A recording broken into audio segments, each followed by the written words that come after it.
Alors Kevin, tout le monde veut savoir si on verra enfin tous les X-Men dans le MCU. Pas du tout. Oublie ça, poto. Bah là, c'est normal. La vraie mif des X-Men est beaucoup trop what the pour le MCU. Il y a des mutants avec des cerveaux sans corps, et d'autres mutants avec des corps sans peau. Quoi? Et même des mutants qui pondent des œufs d'or. Kevin Feige va jamais accepter ça. Bonjour à tous et un grand bienvenue dans la tanière du vilain geek. Bon, bah après une grosse vidéo super complexe à propos des vraies origines des pierres de l'infini, qui se trouve juste ici si vous l'avez manqué, j'ai décidé d'y aller un peu plus mollo dans cette prochaine vidéo. On va se décontracter l'esprit en explorant l'univers des X-Men, mais pas n'importe lesquels. On parle des X-Men les plus bizarres et atypiques de tout l'univers Marvel. Il s'agit probablement d'une gamme de X-Men que nous n'aurons jamais la chance de voir dans le MCU, compte tenu de leur look et de leur backstory vraiment what the. Ceci dit, avant d'aller voir ça, soyez chou en faisant exploser notre petit pouce bleu si vous aimez le contenu Marvel de la chaîne. Mais là on passe à l'action, avec 7 mutants dont les pouvoirs et l'histoire sont complètement barrés et tarés. Toutefois, par leur extrême différence et la tragédie de leur histoire, ils incarnent aussi l'essence même des X-Men. Soit le triomphe devant le rejet et le mépris des autres. Alors, fini les blablas. C'est parti! Ok, alors là j'espère que t'es prêt mec, ça sera pas beau. Le premier dans ma liste de mutants trop what the pour le MCU, c'est Maggot, alias Lastico. On parle d'un mutant tellement bizarre qu'il pourrait faire passer Deadpool pour un ange. Maggot est un Sud-Africain avec 2 vers géants qui sortent de son bidon. Ouais, vous m'avez bien entendu. Non mais tu t'imagines un peu? Ces bestioles dévorent tout ce qu'elles trouvent à leur passage, en extrayant l'énergie pour nourrir Maggot.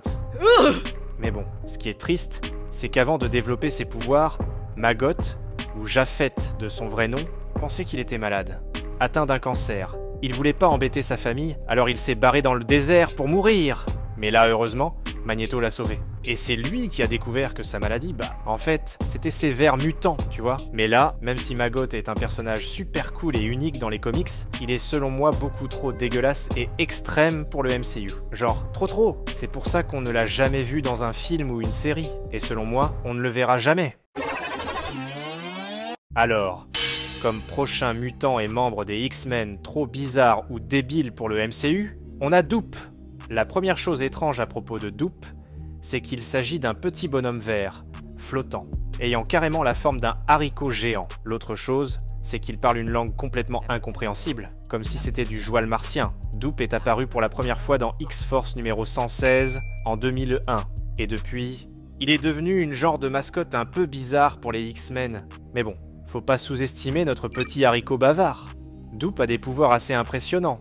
Genre, il peut voler super vite, possède un facteur de guérison digne de Wolvie, en plus d'une force et durabilité surhumaine, mais le plus ouf, c'est sa capacité de répliquer des objets physiques. Une vraie imprimante 3D va... En plus, son corps est doté d'un portail extradimensionnel, lui permettant de stocker des objets et des personnes. C'est malade, et probablement un peu trop barré pour le MCU, tu vois? Mais t'en penses quoi? On passe à l'extrême. Là, je vous parle de Jonathan Evan Starsmore, a.k.a. Chamber. Première apparition dans Generation X numéro 1 en 1994. Chamber, c'est le gars qui balance des grosses rafales d'énergie depuis sa poitrine. Genre, c'est pas possible. Et sa story est juste malade, car avec son premier déclic mutant en boîte à Londres, son pouvoir explose. Il se déchire le corps de la bouche jusqu'au nombril, détruisant ses organes internes et paralyse sa meuf. Ouf, tu t'imagines? Le gars survit juste parce qu'il n'a pas besoin de bouffer ni de respirer. Genre normal. Même s'il a appris à mieux gérer son pouvoir, sa mutation reste un truc qui le blesse à mort. Et franchement, avec d'autres mutants qui ont des pouvoirs similaires comme Sunspot ou Firestar, mais sans les dégâts physiques, c'est pas étonnant que les séries comme The Gifted ou Legion les zappent, tu vois? Donc autant dire que le voir dans le MCU, c'est pas pour demain. Néanmoins, je le trouve foutument cool comme X-Men potentiel dans le MCU. Mais t'en dis quoi, toi? Allez, mets ça en commentaire! On passe à un X-Men avec un pouvoir complètement ridicule, Gold Balls. Ce mutant est comme un distributeur automatique de pépites brillantes. Tu vois le genre? Il balance des petites boules dorées, un peu comme des grosses billes qui sortent direct de son torse. Mais elles cachent un gros pouvoir secret. À t'en voir. Plus tard, pendant le règne des comics de Hickman, on découvre que ces grosses billes dorées, c'est en fait des œufs. Genre comme une vraie poule aux œufs d'or, tu vois? C'est taré, mec. Ouais, des œufs non fécondés. Certes, tu t'imagines voir ça dans le MCU? On est loin des œufs Kinder Surprise. Et devinez quoi? Là, attention. Avec un peu de magie mutante provenant de Proteus, Elixir, Eva Bell et Hope Summers, ces œufs deviennent, tenez-vous bien, la clé ultime de la résurrection mutante. Donc au final, Gold Balls est hyper important dans la saga. Alors voilà, mais le problème c'est que pour caser Gold Balls dans le MCU, faut d'abord adapter toute cette histoire de renaissance Krakoan. Et ça, c'est pas une mince affaire, mais franchement, s'ils y arrivent, ça serait magique. Alors, dites un beau bonjour à l'alter ego taré de Magneto, qui s'appelle Xorn. Et c'est un autre X-Men beaucoup trop what the pour le MCU. En gros, le mec a carrément une étoile solaire dans la tête. Ouais, t'as bien compris, son cerveau, c'est une étoile, mec. Grâce à ça, il peut contrôler le magnétisme et la gravité. Il peut même se nourrir tout seul sans bouger. Et en plus, il a des capacités de guérison. Xorn apparaît pour la première fois dans New X-Men Annual, en 2001. Et là, lorsqu'il rejoint les X-Men, il commence à radicaliser les élèves de Xavier en coulisses. En mode, ouais, les mutants sont supérieurs aux humains. Mais là, la vérité fait surface. Le gros plot twist, le mec est en réalité Magneto en déguisement. Mais là, les fans ont tellement kiffé que Marvel n'a pas eu le choix d'en faire un personnage à part entière. Et de là étant, son histoire est genre super compliquée à expliquer. Chose certaine, avoir un mutant qui se balade avec une véritable étoile comme cerveau, bah c'est un peu tiré par les cheveux pour le MCU, même si c'est vachement cool.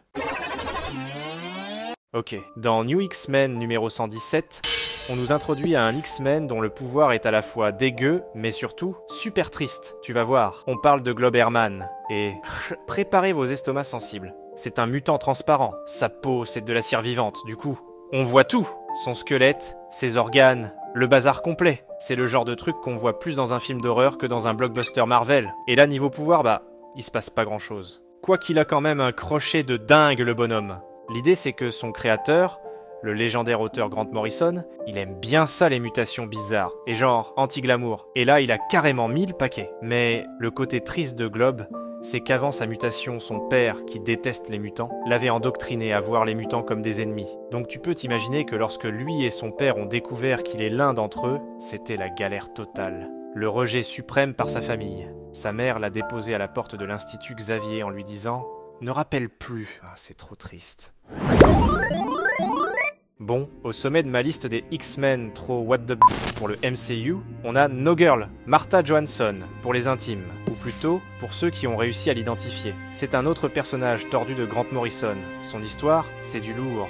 Ado fugueuse, kidnappée, torturée par les Humans, ces gros malades humains qui veulent exterminer les mutants. John Sublime, leur chef, lui a carrément enlevé son cerveau.